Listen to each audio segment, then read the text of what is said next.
Good morning, everyone. I just wanted to talk briefly today about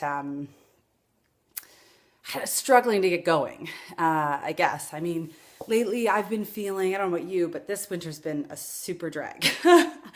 And I'm trying to stay positive about it, but I'm just finding it harder and harder to jump out of bed in the morning and get going on my workouts and feeling excited about them. I've just been feeling tired and sluggish, and I don't think anything's out of the ordinary. I mean, there's normal child nighttime wake ups and early morning wake ups, and so I just wanted you to know that I struggle with those things too, and I think everyone obviously does.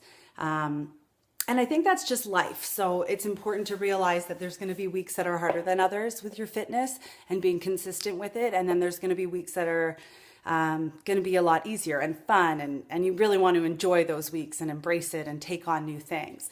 So this morning, I'm doing P90X3 right now. And I had my first MMX workout, it's called.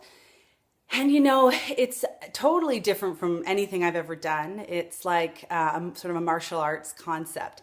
And it was great. It was so fun. And I think it really helped get me out of that funk a little. So I guess my tip for you with getting out of your fitness funk is to try new things. If you're bored and you're in this routine and it's not great, just throw something new in there once, just to get excited about it, just to push your body differently. And hopefully you'll find that it kickstarts your engine for you. So no more fitness funks. Have a great day, and I'll talk to you later. Bye.